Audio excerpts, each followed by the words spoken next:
Bueno, en esta segunda parte de la clase, entonces, nos vamos a centrar en aspectos relacionados a sexualidad y cerebro. El objetivo de esta parte, digamos, más allá de transmitir información acerca de cuáles serían algunas bases biológicas y particularmente a nivel del sistema nervioso central, que fuertemente, digamos, se posicionan en cuanto al reconocimiento de un dimorfismo sexual, que creo que, bueno, que es importante conocer ciertos aspectos que claramente desde lo que es la biología son particularmente característicos y que son dimórficos en cuanto a este establecimiento de dos sexos a los fines, digamos, desde de vista meramente reproductivo. Sí creo que es importante también hacer una revisión, hacer un análisis en cuanto a qué aspectos hoy, digamos, están siendo, es necesario que tengan cierta revisión y que es importante también tener en cuenta que muchas veces desde lo que son las áreas de las neurociencias y de lo que es la interpretación de estos aspectos desde un enfoque meramente biológico, abreva muchas veces a la falta de reconocimiento de que muchas veces incluso lo que es la determinación, digamos, de aspectos tan complejos como el sexo, la determinación de lo que es más que nada también el género, eh, en nuestra especie, digamos, en nuestro colectivo como seres que habitamos este planeta, nunca está, digamos, apartado, nunca puede ser mirado por fuera de lo que es un contexto cultural, social, histórico, político, y que de alguna forma también es necesario que desde estas áreas biologicistas, desde estas áreas que tratan de alguna manera de explicar estos mecanismos desde un ámbito netamente biológico, es necesario también contemplar estas posturas, más que nada para no generar sesgos, ¿no? Y para no generar también una forma de encarar particularmente algunas problemáticas que nos privan o no nos permiten, digamos, mirar con la amplitud y con la diversidad y con la complejidad que este tipo de abordajes tiene. Entonces, esa es la intención de esta clase, si bien vamos a ver algunos contenidos y algunos aspectos puntuales que, digamos, que se abordan en la bibliografía que nosotros utilizamos para dar la materia, también nos parece importante y también nos parece necesario tener en cuenta algunas visiones un poco más amplias y poder hacer una lectura un poco más crítica de lo que es este material en sí, ¿sí? Y cómo de alguna manera la perspectiva a veces intenta generar una posición que muchas veces no da lugar o no deja el espacio suficiente como para poder analizar que hay otras miradas, que hay otras perspectivas y muchas veces intenta, digamos, como establecer como norma y como, digamos, como forma, como única forma de poder mirar estos aspectos. Entonces, bueno, la idea y la invitación de esta clase es básicamente poder tensionar y poder hacer un análisis un poquito más amplio y no quedarnos con el sesgo, porque muchas veces se generan fuertes sesgos cuando la mirada únicamente se centra y se analiza desde una postura. Si bien el libro, digamos, cuando ustedes puedan leer este capítulo, muchas veces habla de que, bueno, de que no hay como como una postura única y como una postura dada y fuerte y sustentada, digamos, fuertemente en evidencias, pero siempre intenta sostener y dar, digamos, o apoyar esa postura. Entonces creo que en ese sentido es importante, y más con temas controversiales y tan complejos como esto, ¿no? Como la sexualidad, como el género, y cómo, cuán determinados genéticamente, biológicamente, están estas realidades, ¿no? Voy a presentar entonces, voy a compartir la pantalla. Em, a ver,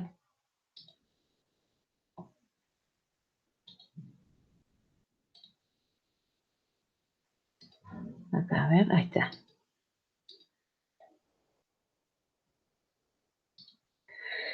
Entonces, bueno, en en esta clase lo primero que nosotros tenemos que de alguna manera definir es qué es sexo, y esta es la definición que establece el libro que nosotros utilizamos, que, eh, digamos, reconoce, digamos, que en este término hay una amplia variedad de significados, ¿no? Tanto en términos biológicos, culturales, sociales y preferencias individuales.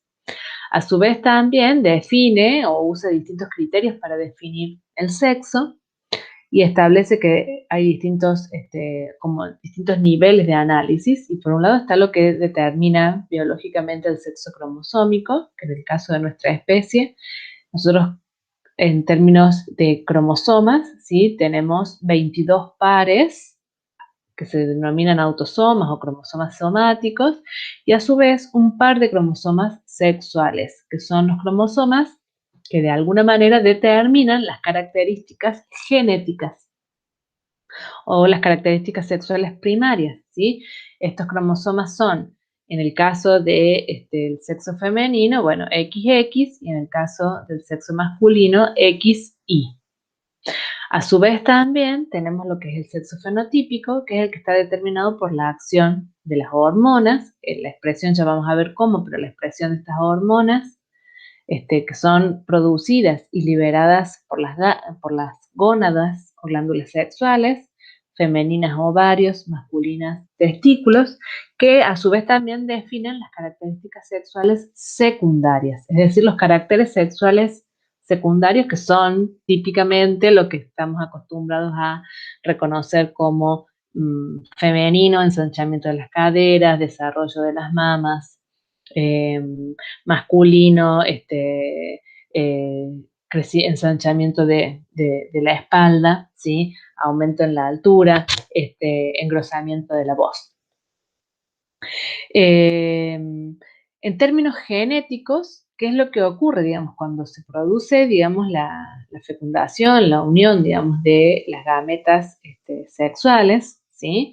El aporte en términos de los cromosomas sexuales es digamos, un cromosoma por parte del óvulo y un cromosoma por parte del espermatozoide, y en este caso, digamos, la determinación genética está dada porque cuando hay, digamos, una unión, digamos, este par se conforma por un XX, va a dar resultado, digamos, a gónadas femeninas, ovarios, y si la unión, digamos, de estas dos células sexuales da como resultado, digamos, la presencia de un cromosoma X y un cromosoma Y, va a dar origen a testículos, ¿sí? Que son las gónadas sexuales masculinas. Básicamente, a partir de lo que es la unión, digamos, el hecho de que esté la presencia de un cromosoma Y, este cromosoma Y, que por lo general siempre es diagramado porque es más pequeño que un cromosoma X, y la característica que va a conducir o que va a desencadenar toda la sucesión de mecanismos que van a dar origen, digamos, a una diferenciación en sexo femenino, en sexo masculino, es que el cromosoma Y porta un gen que se lo ha denominado SRY, Es un gen que de alguna manera el hecho de estar presente, y como no está presente en el cromosoma X, ¿sí? Por eso, digamos, un embrión XX no lo contiene, este gen SRI es el que va a codificar o va a señalizar toda la serie de reacciones que van a desencadenar, ¿sí?, en lo que es la diferenciación en testículos. Es decir, que por defecto, de alguna manera, si no hay un cromosoma Y que porte el gen SRI, digamos, se desencadenaría en la conformación de un embrión de tipo femenino. Sin embargo, la presencia del SRI es lo que determina la diferenciación en un embrión de tipo masculino. En cuanto a lo que serían, digamos, el desarrollo de las gónadas o estas glándulas sexuales, que son en definitiva después las que se van a encargar de sintetizar y de liberar no solamente las células sexuales, si ustedes han visto en biología que, digamos, la producción de gametas o de células sexuales se da en estas estructuras, en estas estructuras glandulares, sino que también son las que sintetizan y liberan hormonas de tipo sexuales, ¿sí? Hormonas que van a después, digamos, en otras fases del desarrollo, definir o modular, digamos, la, la, las características sexuales de tipo secundarias. Durante las primeras fases del estadio embrionario, entonces, el embrión que está todavía indiferenciado, de alguna manera, posee o se desarrollan en este embrión conductos y sistemas rudimentarios, ¿sí?, de gónadas o de estructuras sexuales que tienen, digamos, ambos primordios serían, ¿sí?, los conductos de Müller, ¿sí?, y los conductos de Wolff. El hecho de que exista este gen SRI cuando la carga genética es XY es la que va a desencadenar todos los mecanismos moleculares, ¿sí?, y la generación de hormona, digamos, esteroidea de tipo masculina, que es la testosterona, que es la que va a llevar a que haya un desarrollo de los que son los conductos de Wolff, ¿sí?, y que de alguna manera esto va a resultar en la generación de testículos, ¿sí?, y de uretra, y de un embrión de tipo masculino. Y a su vez también se regula lo que es la degeneración, ¿sí?, o la atrofia de los conductos de Müller. El hecho de que no esté presente este SRI y que no se desencadene, ya vamos a ver cuáles serían los mecanismos, que no se desencadene, digamos, un aumento en la concentración o en la liberación de testosterona, hace, ¿sí?, que por defecto se desarrollen, ¿sí?, los conductos de Müller, se atrofien los conductos de Wolff y estos primordios de gónadas desarrollen a ovarios y a las trompas de falopio y al desarrollo del útero. A su vez también, digamos, a través de estos mismos mecanismos y por la acción, digamos, de estas mismas hormonas masculinas, la testosterona, en el caso de que esté presente y que haya un aumento en la liberación, digamos, de esta hormona, se va a producir todo lo que es el desarrollo, digamos, de los genitales externos de tipo masculino, ¿sí? El desarrollo del escroto, el desarrollo del pene. En el caso de que no esté presente, digamos, este aumento en la concentración de hormona masculina testosterona, lo que va a desencadenar es el desarrollo también de todo lo que son las estructuras de los genitales externos femeninos, ¿sí? A partir de digamos, de esta estructura rudimentaria, entonces se da origen, digamos, a lo que es el clítoris y la vagina y los labios, digamos, internos y los labios externos. ¿Mm? Entonces quiere decir que la mera presencia de SRI es lo que va a regular o que de alguna manera genéticamente determinaría toda la sucesión de mecanismos y procesos que va a dar un embrión de tipo masculino, ¿sí? Y si no está presente este gen, digamos, se genera, digamos, o se desencadena todo el proceso y mecanismo que daría origen a un embrión de tipo femenino.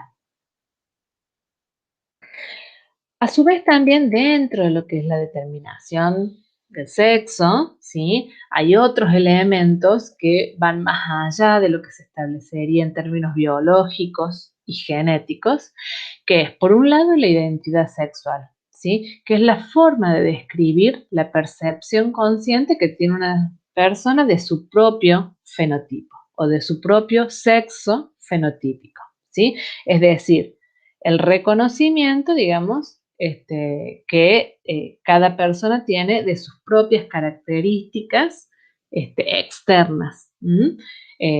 Puede haber concordancia o no, en el sentido de que si esta persona expresa características externas que irían en relación a lo que sería el sexo femenino, la identidad sexual sea con ese sexo, o bien puede ser que no haya concordancia. La orientación sexual, a su vez, refiere a la experiencia cognitiva, ¿sí?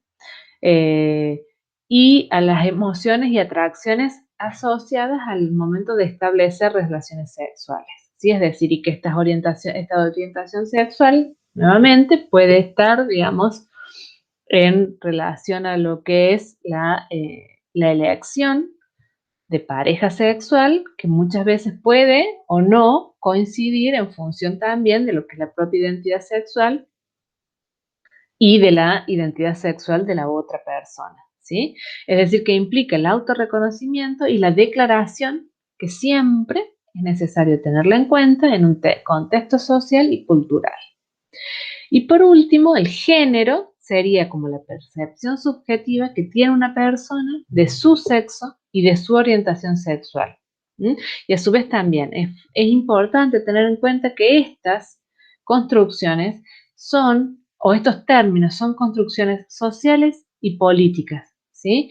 Más que estar, digamos, basadas en fenómenos, digamos, meramente biológicos. ¿Mm? Por eso la complejidad y el amplio abanico que existe en cuanto a lo que se refiere a cómo las personas se autoperciben en cuanto a su identidad sexual y cómo se relacionan y establecen vínculos, ¿sí? De afinidad sexual con otras personas en función de su autopercibimiento y la forma en que se percibe a las otras, a los demás. Acá empieza a haber un poquito de discordancia o de ruido, me parece, con los términos, con la forma de abordaje de de estas situaciones y de estas realidades, y es que en el libro se menciona, digamos, en términos de trastornos genéticos humanos. Es decir, me parece que se usa una terminología que refiere a una situación, digamos, anormal, a una situación que no se condice y que no coincide estrictamente con lo que de alguna manera en términos biológicos está determinado, ¿sí? Que puede llegar a ser el sexo genotípico y fenotípico. Según el libro que nosotros hemos utilizado para, digamos que es el que utilizamos para dar la materia, que es Purves, el sexo cromosómico, el sexo fenotípico y el género siempre se corresponden. Y las variaciones genéticas en los seres humanos pueden desafiar las definiciones habituales de hembra y macho. Yo creo que estas frases las extraje así, ¿no? Tal cual del libro, porque me parece que son muy fuertes, que son muy, digamos, muy ilustrativas de cuál es la postura y desde dónde se paran estos autores para abordar digamos, el tema en cuestión, y que muchas veces es importante tener en cuenta que no son las únicas formas de abordarlo, ¿sí? Ellos reconocen, digamos, que hay otras situaciones, que hay otras condiciones, pero muchas veces las ponen en términos de esto, ¿no? De trastornos, de alteraciones, de lo que no es normal.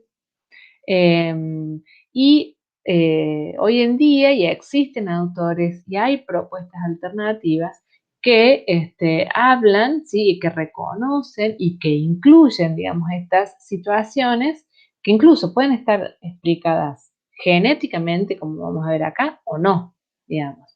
En el sentido que, por ejemplo, hay variaciones genéticas que se denominan intersexualidad, y estas variaciones pueden generar una falta de concordancia, dice el libro, entre lo que es el sexo determinado por los cromosomas y las características fenotípicas. El término de intersexualidad es el que viene a reemplazar el término de hermafrodita, ¿sí? Estas situaciones en las que al momento del nacimiento, bueno, una persona no tiene claramente definido en términos de sus genitales externos si se corresponde, digamos, a una persona de sexo femenino o una persona de sexo masculino, ¿sí? O que puede compartir algunas características de ambos sexos. Y en este caso muchas veces puede haber una base genética, puede haber una base, digamos, de un cambio en el funcionamiento a nivel de las hormonas, ¿sí? Y genera situaciones muy complejas, genera situaciones muy complicadas, porque como precisamente el género está determinado culturalmente, ¿sí? Es necesario, y en eso creo que el tipo de abordaje biomédico por ahí ha generado ciertas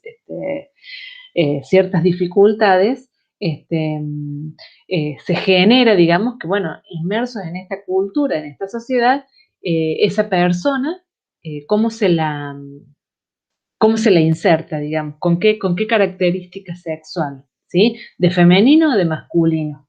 Y surgen todas estas aproximaciones y todas estas alternativas de cirugías, de que prime, digamos, de alguna manera la elección de qué sexo se le asigna al momento de nacer, porque eso va a determinar la forma en que se va a criar esa persona y se la va a acompañar en su desarrollo.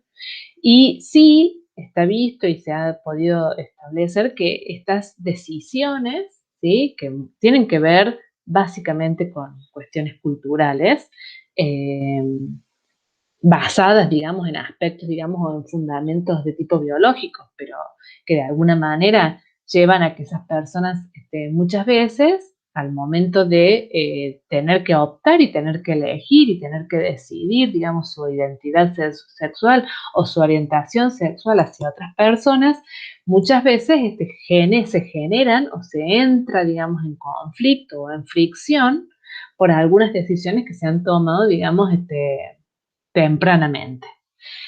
Bueno, estos patrones o estas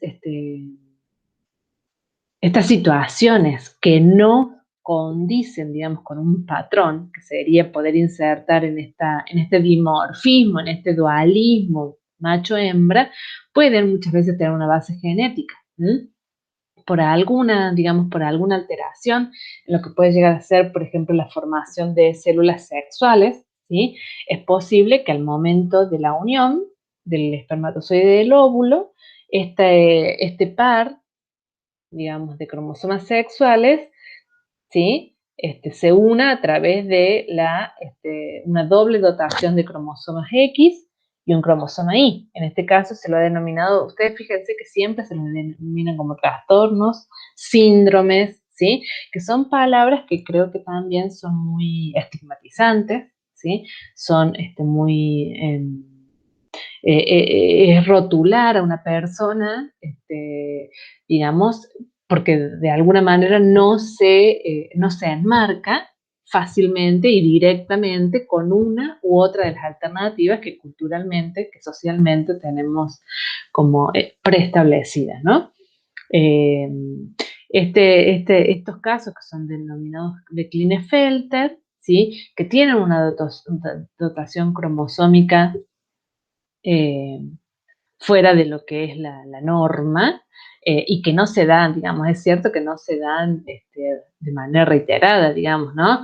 De hecho, estas personas no son fértiles, eh, poseen genitales masculinos, es decir, ¿por qué? Genitales externos masculinos, porque está la presencia del gen SRI, tienen cromosoma Y, y a su vez también manifiestan algunas características físicas de tipo femeninas, como por ejemplo el desarrollo de mamas.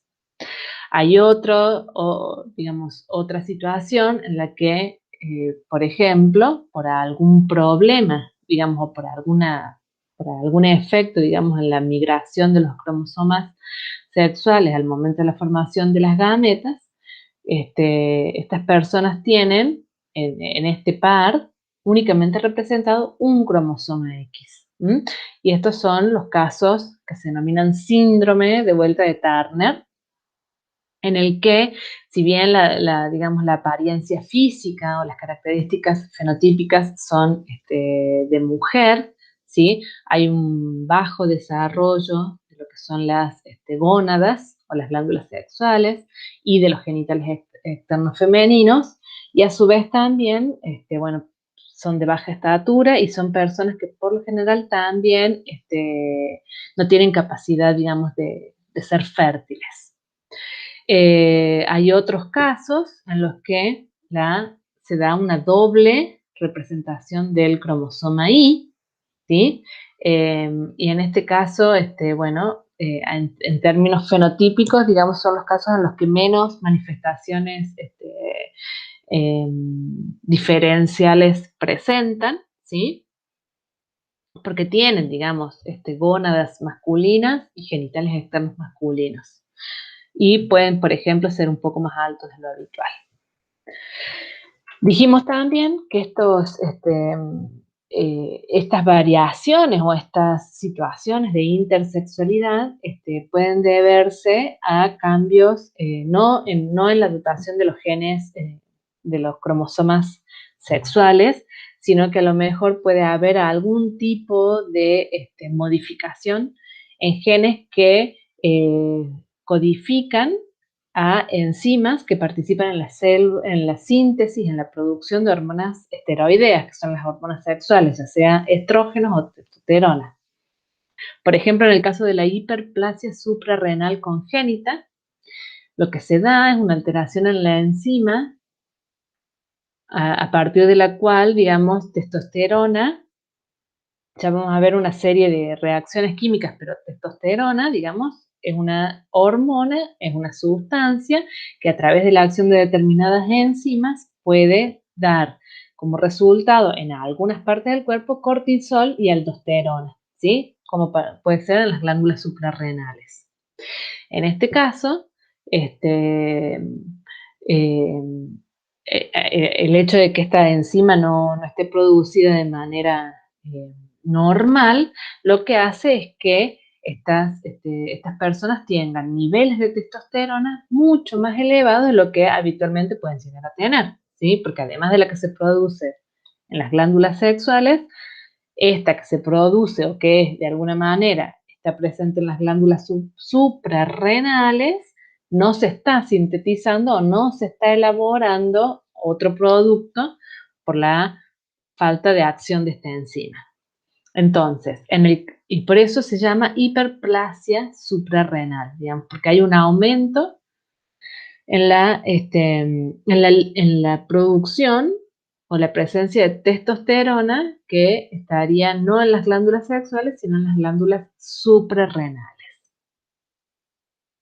En este caso, digamos, los efectos pueden ser diferenciales si las características genéticas, ¿sí? De esta persona son XY o XX. En el caso de las personas XY, ¿sí? Que tienen mayor síntesis y liberación de testosterona, que es hormona masculina, hay un aumento, ¿sí? Una intensificación de los caracteres sexuales masculinos. Pero en el caso de que sean personas XX, ¿sí? Es decir, que sean, digamos, personas que de alguna manera genéticamente adherirían a lo que es el sexo femenino, el aumento de la cantidad de testosterona por los niveles normales, ¿sí? Que tendría que tener este organismo, genera o desencadena en un fenotipo de tipo masculinizado, ¿sí? Es decir, que no habría concordancia entre lo que genéticamente, digamos, estaría determinado y lo que de alguna manera se puede traducir o se puede observar en lo que es la fisonomía de esa persona.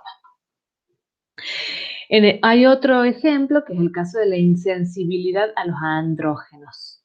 En este caso, ¿sí? Hay cambios o alteraciones en el gen que señaliza a los receptores para testosterona, ¿sí? O la hormona que inhibe los conductos de Müller. Yo les comentaba 2 o 3 filminas atrás que la presencia de testosterona a raíz de lo que es la codificación, ¿sí? O la cadena de señales que se da porque está el gen SRI, hace que haya mayor cantidad de testosterona, ¿sí? Y que esto, a través de otros mecanismos también, inhiba el desarrollo de los conductos de Müller, ¿sí? ¿Qué pasa? Esta testosterona actúa a nivel de la interacción con receptores, ¿sí? Si estos receptores no están, digamos, no son sensibles a la testosterona, ¿sí? En personas XY, ¿sí? Puede haber un poco desarrollo de las glándulas sexuales, ¿sí? Y se presentan genitales feminizados, es decir, hay una alteración en el funcionamiento de la testosterona porque no se puede acoplar a sus receptores. Esto lleva a que una persona XY desarrolle glándulas sexuales que no son estrictamente las típicas en el escroto, los testículos, sino que de alguna manera están más bien feminizados, ¿sí? Y hay como una dificultad en poder determinar y establecer al momento del nacimiento el sexo de estas personas. Hay otros casos que son los que se denominan testículo a los 12, ¿sí? Que también genotípicamente, genéticamente serían XY, pero que tienen una alteración en una enzima que es la alfa-reductasa, que ya vamos a ver, que esta alfa-reductasa lo que hace es inhibir, digamos, la acción de los estrógenos durante el desarrollo fetal. Entonces, de alguna manera hay como una sobreestimulación de estrógenos durante el desarrollo fetal que viene influido por los estrógenos de la madre, ¿sí? Que atraviesan la placenta y que también llegan al feto, ¿sí? Entonces, presentan genitales femeninos, ¿sí? Aunque tienen testículos. Durante la pubertad, cuando hay un aumento de la liberación de testosterona por parte de los testículos, ¿sí? Estas personas que, digamos, fenotípicamente durante la infancia han presentado caracteres generales más bien relacionados al sexo femenino, ¿sí? Estimulan, digamos, la bajada de los testículos y se dan todos los cambios que van a determinar un fenotipo de tipo masculino. Entonces, en definitiva, existen toda una serie de posibles variaciones, ya incluso no estamos hablando ni de identidad sexual ni de orientación sexual, sino en cambios que se dan a nivel tanto genético o bien congénito, es decir, por la exposición a las hormonas sexuales, que pueden determinar que las determinadas personas no sigan, digamos, un patrón constante y claro para poder discriminar entre lo que es un hombre y una mujer en términos culturales, por lo que nosotros entendemos hombre y mujer, ¿sí? Más allá de cuáles serían los mecanismos que pueden estar actuando en cada uno de estos casos.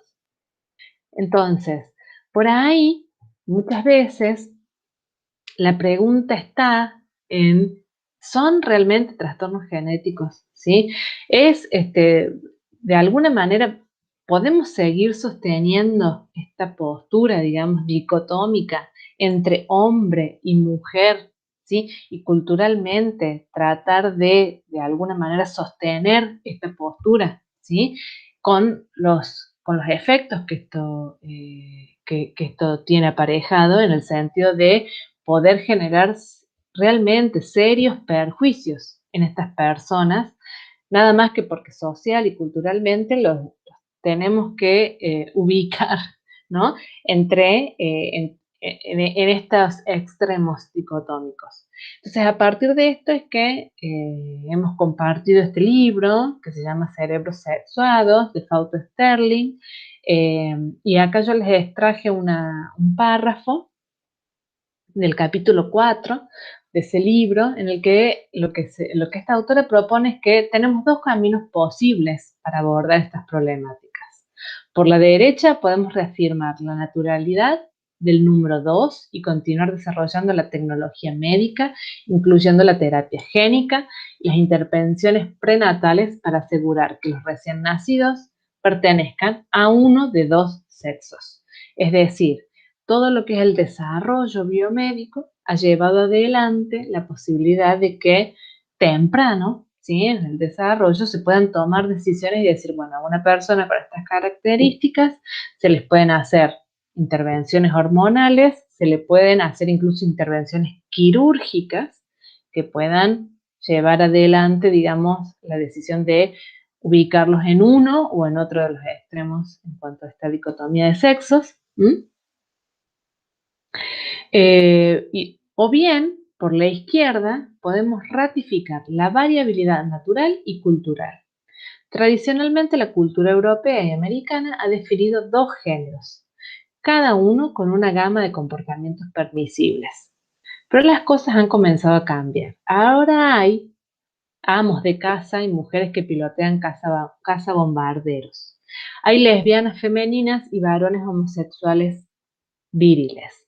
Los transexuales de varón a mujer o de mujer a varón hacen la división sexo-género virtualmente ininteligible, ¿sí? Es decir, que es importante tener en cuenta que la necesidad de encuadrar o de englobar, digamos, en estos dos puntos extremos de un abanico de situaciones y posibilidades, ¿sí? Está en discusión y es importante que lo pongamos en discusión y es importante que lo pongamos en discusión incluso en estos ámbitos. En ámbitos como en el que nosotros, digamos, trabajamos y nos desarrollamos, como el ámbito de las neurociencias, las que de alguna manera se aporta y se abreva muchas veces a mantenernos en una postura dualista, ¿sí? Este también es un extracto del libro en el que también, bueno, vuelve a mencionar los trastornos genéticos y resume acá los casos particulares que hemos mencionado en las filminas anteriores. Entonces, la pregunta estaría en decir, ¿existen solo dos tipos de sexo?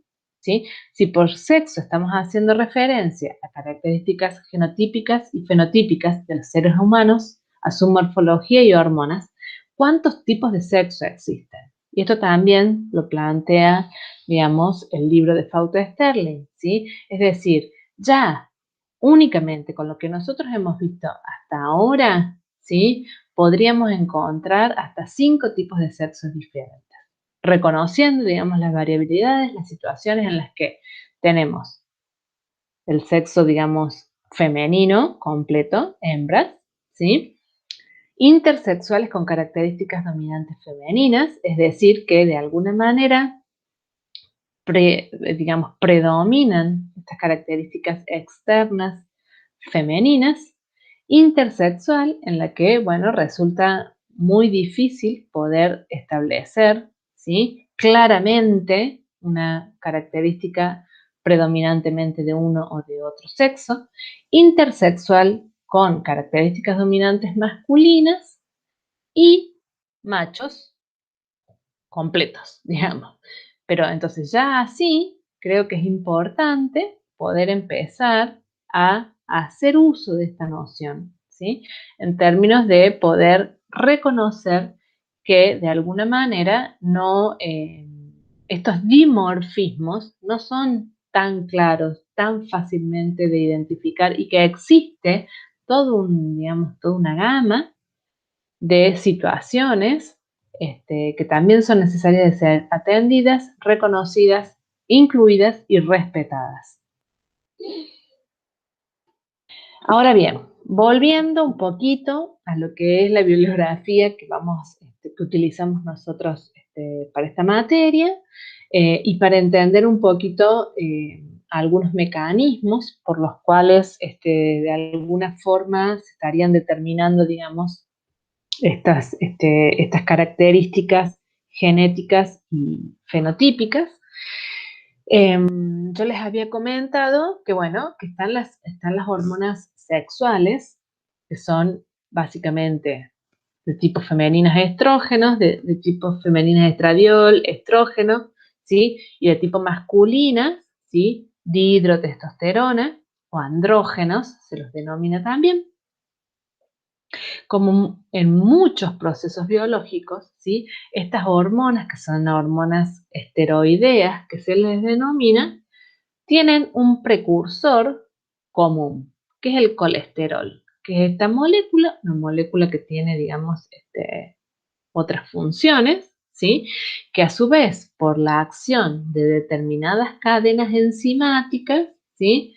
A partir de colesterol se puede sintetizar, ¿sí? O elaborar testosterona. ¿Mm? Esta testosterona, ¿sí? A través de la acción de una enzima que se llama aromatasa, puede dar origen a estradiol o bien a través de lo que es una otra enzima que es la 5-alfa reductasa, se puede transformar en dihidrotestosterona. Yo les había comentado también en algunos de los ejemplos que dimos recién, que a partir de testosterona, por la acción de otras enzimas, se puede dar origen a cortisol y a aldosterona. Eso pasa en las glándulas suprarrenales, ¿sí? Si las enzimas que originan en las glándulas suprarrenales, cortisol y aldosterona, a partir de testosterona, no está funcionando bien, esta testosterona no se transforma y queda como testosterona circulante que puede, digamos, sintetizarse en estas otras moléculas, ¿sí? Yo también les había comentado que el hecho de que, digamos, esté presente en el embrión la carga genética, digamos, XY, va a generar que haya un aumento en la liberación de testosterona a nivel fetal, ¿sí? Pero a su vez también es importante tener en cuenta que durante el desarrollo embrionario, ¿sí? En el caso de los mamíferos placentarios como es el nuestro, estos fetos están también expuestos a grandes o a altos niveles de estradiol materno, ¿sí? Esta hormona sexual femenina que está en altas concentraciones en lo que es, digamos, el organismo de la madre. Esta hormona atraviesa la placenta y se encuentra en sangre fetal. Entonces, de por sí, digamos, la acción de las hormonas sexuales femeninas, de alguna manera, cuando el feto, ¿sí? Y particularmente cuando el feto es con una carga genética de tipo masculina, es necesario, digamos, que de alguna forma estos altos niveles de estradiol estén regulados y se neutralicen, ¿sí? Para que, si no, de alguna manera ejercerían efecto en todos estos fetos y todas las características masculinas no podrían llegar a, a generarse. Esto se ve contrarrestado porque de alguna manera, ¿sí? El feto, los embriones, durante el desarrollo, durante estas primeras etapas, presentan una enzima que es la que se denomina alfa-fetoproteína. Y la alfa-fetoproteína lo que hace es, digamos, degradar este estradiol materno y de alguna manera neutralizar, digamos, su acción. Entonces, la acción de las hormonas a nivel fetal está dado principalmente por los niveles de hormona que tiene o que produce ese organismo independientemente del estradiol materno, ¿sí? Esto es importante tenerlo en cuenta porque de alguna forma serían los mecanismos moleculares que estarían regulando, digamos, la posibilidad de que se generen y se desencadenen señales por parte del feto, independientemente, digamos, de la influencia, digamos, de la fisiología materna. A su vez, también es importante tener en cuenta, entonces, que en el caso de en el caso de eh, digamos, de los estrógenos, ¿sí? De las hormonas sexuales, pueden llegar a tener, ¿sí? Algún tipo de acción de manera directa a nivel, digamos, de la acción en las neuronas o bien de manera indirecta por la síntesis de otras proteínas. Este es un corte sagital de un cerebro de rata, ¿sí? En el que se ha podido identificar, digamos, cuáles serían las áreas, ¿sí? Eh, las áreas que estarían como particularmente sindicadas o que serían las áreas en las que hay alta cantidad de estradiol, ¿sí? En el cerebro de estos organismos y los niveles de estradiol, que a su vez también es una hormona porque tiene acción en distintas partes del cuerpo, tiene acción, digamos, neurotransmisora y que se encuentra en grandes concentraciones en áreas del hipotálamo, como el área preóptica, ¿sí? El hipotálamo y en el área de la amígdala. Entonces, si bien se reconoce la complejidad y digamos, la dificultad que existe en poder establecer como dos situaciones, digamos, una dicotomía clara entre lo que son la definición de sexo, sí, digamos, el material que se utiliza en la cátedra, bueno, sostiene fuertemente la presencia de algunas características sexuales dimórficas, es decir, que claramente estarían determinadas sexualmente, y muchas veces también la crítica y la observación a esto es que en estos aspectos muchas veces se hace un correlato entre estructura-función directa, ¿sí? Y a mayor tamaño, mayor función, y que de alguna forma esto estaría como estableciendo una diferencia. Si bien estos aspectos los vamos a, digamos, tomar con pinzas y vamos a ser muy cautos en aplicarlos, es importante que los conozcamos, ¿sí? En el caso, por ejemplo, de los roedores, hay una característica en cuanto a dimórfica, que sería, por ejemplo, un área de la médula a nivel lumbar, que es el núcleo espinal bulbo cavernoso, que básicamente lo que hace es inervar los músculos de los genitales, ¿sí? Y que de alguna manera, particularmente este músculo bulbo cavernoso es el que actúa en la dirección del pene. Esto en ratas. Entonces, por lo general, este órgano, digamos, en ratas hembras estaría ausente, ¿sí? Y de alguna manera, en el área de la médula espinal, estas estructuras serían dimórficas, ¿sí? Porque estarían, digamos, serían de mayor tamaño en los machos que en las hembras. En los seres humanos, un órgano que es análogo al núcleo espinal bulbocavernoso es el núcleo de Onuf. Este núcleo de Onuf se encuentra en el área sacra de la médula, y también se ha visto que regula, digamos, la inervación de los músculos de los genitales externos, y particularmente también participaría en lo que es la erección peniana. Entonces, y a su vez también está subdividido en dos grupos, digamos, neuronales. Lo que se ha visto en seres humanos en estas áreas sacras de la médula es que básicamente el grupo, digamos, ¿sí?, del núcleo dorsomedial, de alguna manera no presentaría diferencias en cuanto al tamaño. Acá lo que se hace es un recuento de neuronas. El número de neuronas en el grupo dorsomedial no sería diferente, ¿sí?, en hembras, en mujeres en relación a varones.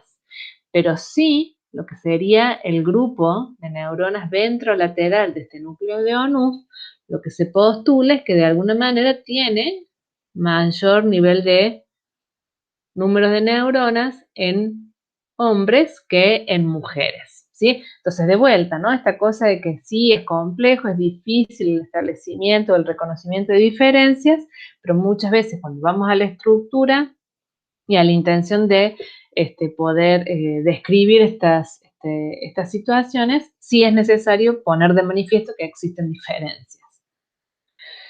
En cuanto, por ejemplo, a algunas áreas que están relacionadas a las conductas reproductivas, ¿sí? De vuelta, el núcleo paraventricular anteroventral, ¿sí?, del hipotálamo, que está marcado acá con estas marquitas en blanco, ¿sí? De alguna manera, como se encarga de la regulación y de la coordinación, digamos, de los mecanismos de la ovulación, ¿sí?, estaría más desarrollado, ¿sí?, en ratas hembras que en ratas macho.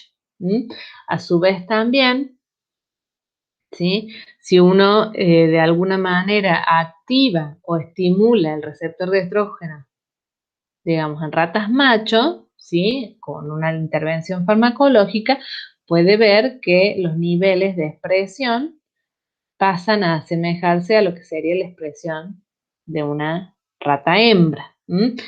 Entonces, de alguna manera, esto estaría indicando que, bueno, que de alguna forma este aumento en la representación a nivel, digamos,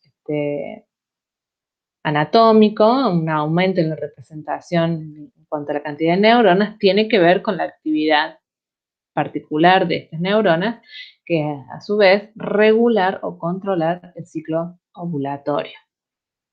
En el caso, por ejemplo, del núcleo sexualmente dimórfico del área preóptica del hipotálamo, ¿sí?, si nosotros nos ubicamos en un corte de tipo también coronal, esto es el quiasma óptico, ¿sí?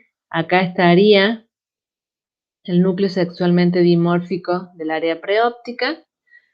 Se podría inferir que es de mayor tamaño en machos en relación al tamaño de hembras, ¿sí?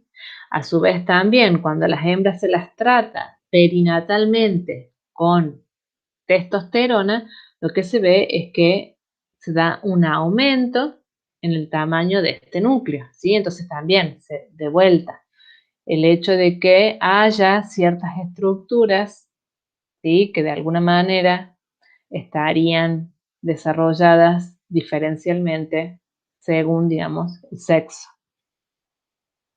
En este esquemita lo que se ve ¿sí? Como para relacionar las conductas reproductivas, esto es en monos, ¿sí? Lo que se ve es que la actividad neural que registra el área preóptica medial, ¿sí? En un mono, ¿m?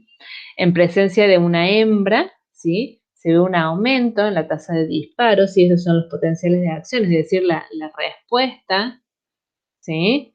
Eléctrica de estas neuronas en el área preóptica medial, en primates, se ve modificada en función de los estímulos que se presentan.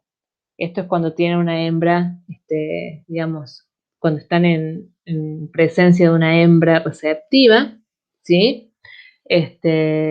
Y a su vez también se da digamos, se da un cambio en la expresión y en la tasa de disparo durante la actividad sexual. Esto es la presión de esto es, digamos, cuando se le estimula al animal a que haga una tarea determinada para acceder a la hembra, y esto es cuando ocurre el apareamiento, ¿sí? Entonces quiere decir que en estas áreas particulares del sistema nervioso, digamos, la estimulación o el nivel de actividad de estas neuronas es diferente en función, digamos, de los estímulos que se les presenta al animal.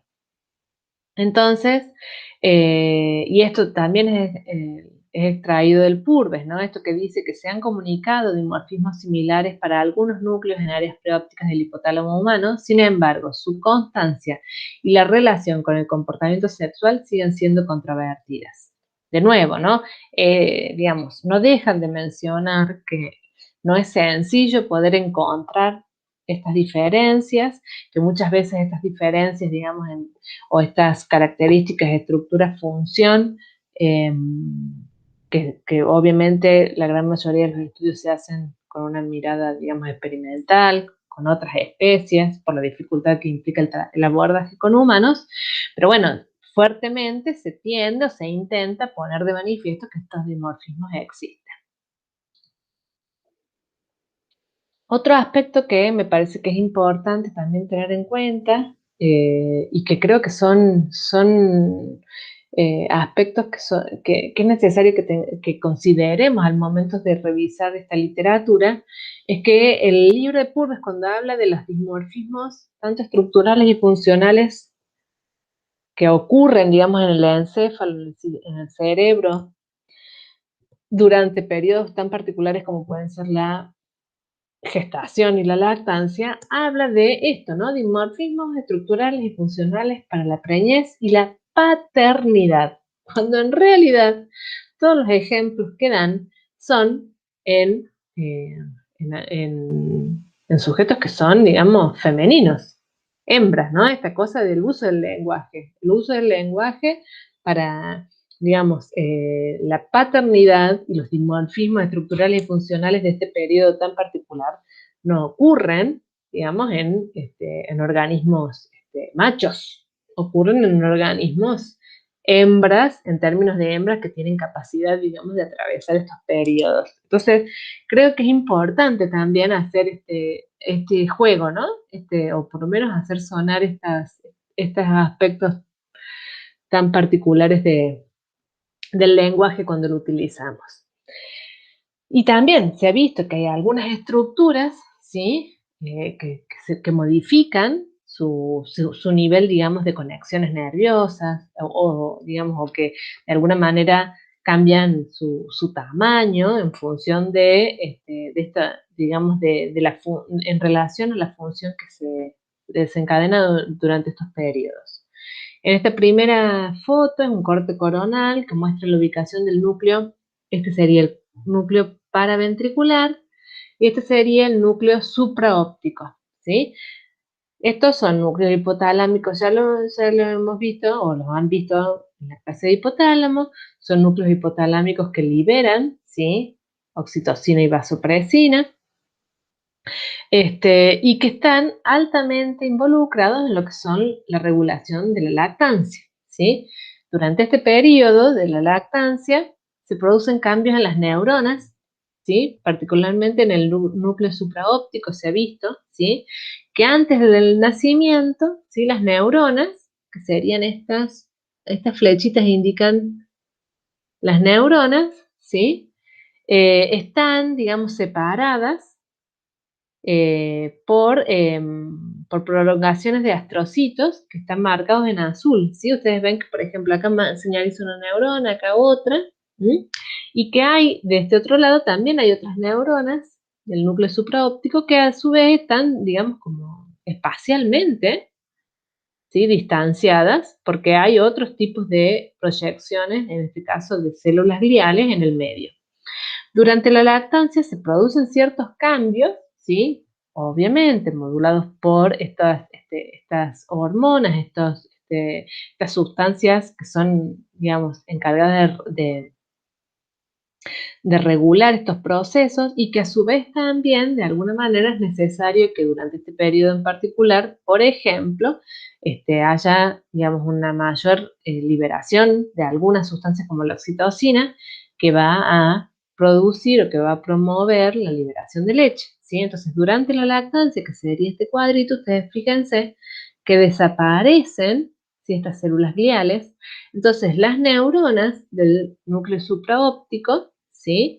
Y sus dendritas empiezan a establecer, digamos, uniones de tipo estrechas que permiten que formen sinapsis eléctricas, ¿sí? Es decir, que se promueve y se aumenta el nivel de interconexión entre estas neuronas, ¿sí?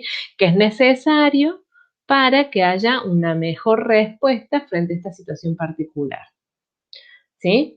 En este cuadrito lo que se ve es que hay una correlación entre la frecuencia de descarga de los potenciales de acción, estos son los potenciales de acción, ¿sí? En el núcleo paraventricular y en el núcleo supraóptico, cuando hay una presión, digamos, cuando hay una estimulación sobre la región mamaria a nivel de lo que es el vientre de la hembra y se produce la eyección de leche. Ustedes vieron que los mamíferos, digamos, las crías, los cachorritos de gato, de perro, muchas veces cuando están amamantándose, lo que hacen es presionar en la región, digamos, cercana al pezón materno, ¿sí? Esta presión, de alguna manera, sería, ¿sí? La que estimula la liberación de oxitocina, hay un aumento en la tasa de disparo y que estimula como resultado final la eyección de leche. Entonces quiere decir que hay cambios a nivel del sistema nervioso central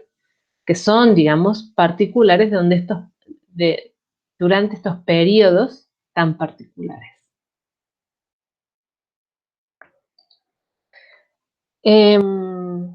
Y por último, y ya para ir finalizando, creo que también hay aspectos importantes a tener en cuenta, y esto lo plantea bastante claramente en el capítulo 5 del libro de Cerebro Sexuado, de cómo los biólogos establecen diferencias, en cuanto a que hay como digamos, un interés muy fuerte en encontrar dimorfismos en cuanto a la relación estructura-función o la relación, digamos, tamaño-función, ¿sí? Y esto relacionarlo con la orientación sexual de las personas. Hay un gran uso, digamos, de análisis de tipo post-mortem y hoy en día, bueno, ¿no? Con el desarrollo de la resonancia magnética estructural, que sugiere que estructuras como la comisura anterior y el cuerpo calloso, ¿sí? Así como la amígdala y algunas otras regiones corticales, son sexualmente dimórficas, es decir, que son características de un sexo o de otro. Pero sin embargo ¿sí? Estas representaciones se basan en estimaciones medias, ¿sí? La variabilidad individual hace que sea muy difícil predecir el sexo del individuo y más todavía la orientación sexual de las regiones encefálicas que se muestran en la figura. Esto es nada más que para poder reforzar lo que yo les vengo planteando.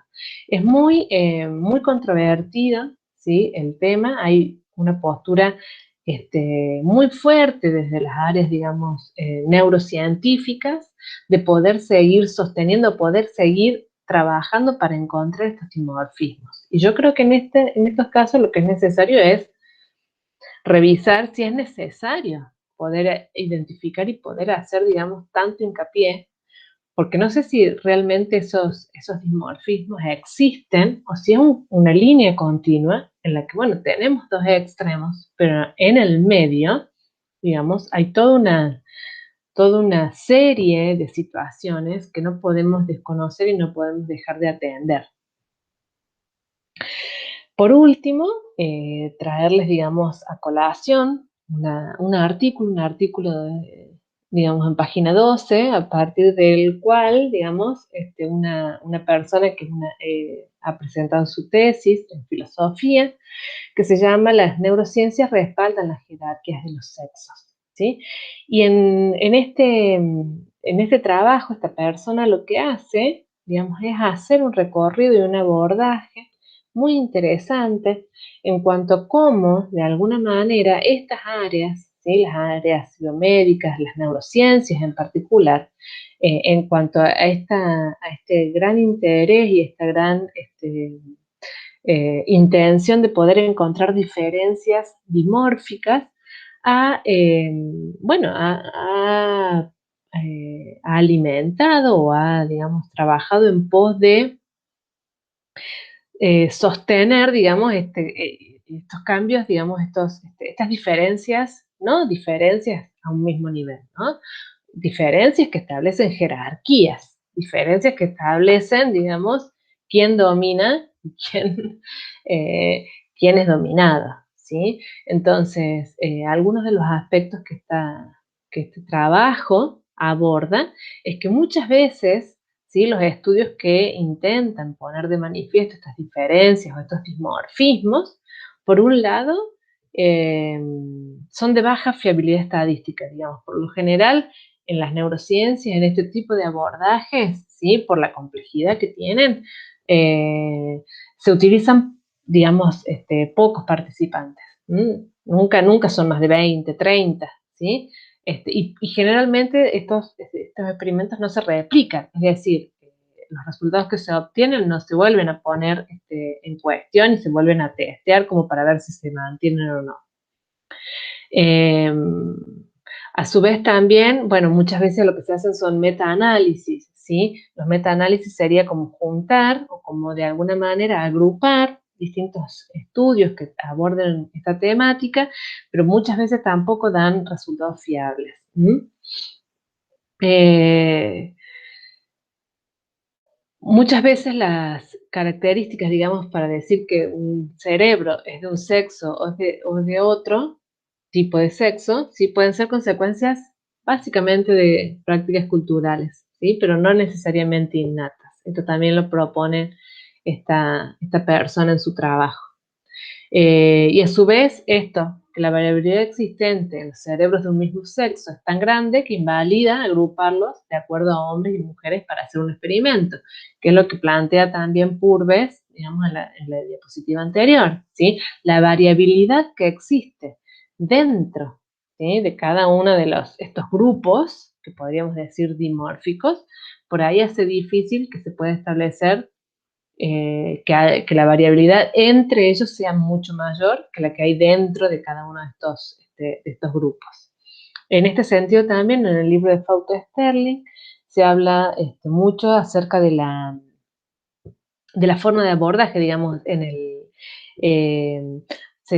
el cuerpo calloso, que es una estructura que se ha de alguna manera indicado como que es sexualmente dimórfica, porque a su vez los tipos de conexiones que se establecen en cerebros femeninos, digamos, son diferentes a los que se establecen en cerebros masculinos.